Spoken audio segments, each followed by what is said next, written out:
Today I'm going to be cooking baked Parmesan fennel. This Italian-inspired side starts with fennel blanched in lemon water, then baked with butter and Parmesan until tender, golden and deliciously fragrant. So this is our second Italian-inspired side of the week. If you haven't seen Tuesday's video, that was my Italian-inspired Diddy roast potatoes. Today, obviously, we're using the humble fennel and we're going to be making a lovely baked Parmesan fennel. And then tomorrow, we're going to bring all of those together and serve it with a lovely tomato mascarpone chicken dish. But back to today. So the humble fennel, personally, I think they are underused and I absolutely love these. The flavour in your mouth when you're eating that is something else. But we need to start by preparing it. And all I want to do is chop off these sort of stalky bits at the end. We don't need those in this dish. So just whip those off like so. And you end up, obviously with the fennel, we want to keep this root system here because we're going to use that to make sure that this holds together. And what you want to do is just slice it really however you like. I just tend to use that stalk bit here as a guide and sort of slice it, if you like, into wedges like so. Same with the other side.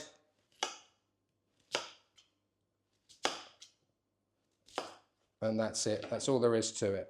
Then you need yourself a pan of simmering water, and to that water I'm going to add a wedge of lemon. I'm going to squeeze it in and place the lemon in itself, and the reason for that is fennel will oxidize, it will go brown, so it needs that acidity to hopefully keep it that nice white color. Add that lemon in, then in with your fennel.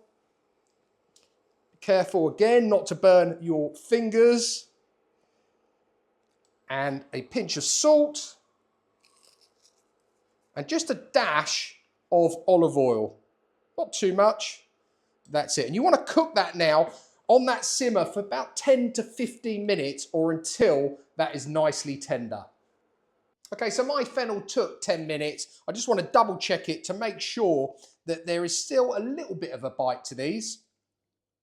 Yeah, that's fine. They're soft, but have still got a slight bite, which is exactly what I want. And if you look at that, it's still perfectly white, so that lemon has done its job.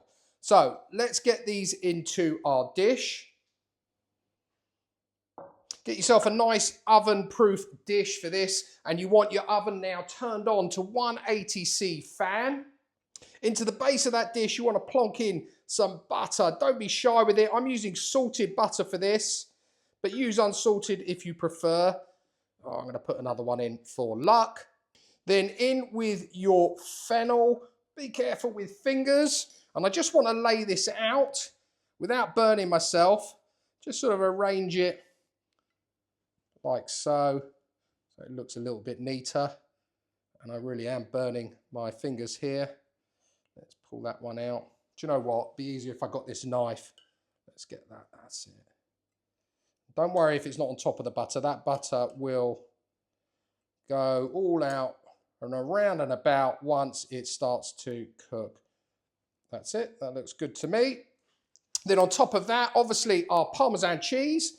And I like plenty of Parmesan. Don't be shy with it. It is baked Parmesan fennel after all. And make sure it's covering everything. Oh, do you know what? In with the lot.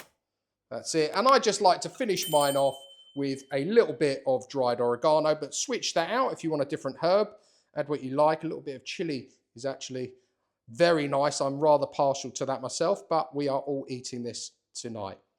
And that now needs to go into the oven for 10 to 15 minutes or until that Parmesan is nicely melted and starting to go a nice golden brown colour. So the fennel is out of the oven. It took 12 minutes and I've got to be honest, it looks proper tasty. You've got some bits which have gone nice and crispy and others which are nice and gooey. Let's give this a go. Let's see how it tastes. Got myself a little plate here. Just get a piece on there. Let's give it a try. I know it's going to taste good. I've cooked this so many times. I'm almost addicted to it. It is that good. And the rest of the family love it as well, which is obviously always important. You want to make sure your diners enjoy what they're eating. Let's give it a go.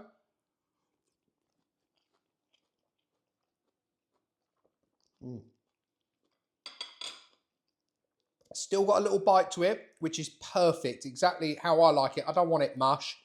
Taste all of the flavours in it. Obviously the Parmesan's coming through, but it's not taking over the lovely aniseedy flavour of the fennel. Wow, that is a fantastic little side dish for sure. And guys, if you want to, we sometimes have it with potatoes in it. So we mix the potatoes and fennel, so boil up some potatoes, parboil them, along with the fennel, put it into the dish exactly the same way with the butter, the herbs, the Parmesan cheese, and bake it in exactly the same way. Or if you don't like fennel, another one which is really popular in our house is to switch it out for celery. Works an absolute treat. You don't need to put the lemon in the water. You don't need to simmer it for quite as long, but it works really, really well. Guys, that's it from me for today. I really appreciate you joining me. Don't forget to check out Tuesday's video that went out, which was our first side of the week, which was our Diddy Italian style potatoes. Obviously we've got today's dish, and then coming tomorrow is our finale for the week, which is the main course we're going to serve alongside both of the sides that we've cooked this week, and that is my tomato mascarpone chicken, and it is one not to miss. If you're new to the channel, you like the content, please don't forget to hit the subscribe button. Please also like, share, and comment. And I keep being told I must remember to say hype. So if you've got a hype button and you think it's worthy of a hype, please give me one of those too. It really does help the channel and is very, very much appreciated. I'll put all of the details of today's baked Parmesan fennel down below in the description as always. There should be something appearing around about now with Tuesday's Diddy Italian potatoes as well. But all that's left for me to say is until next time, it's cooking good.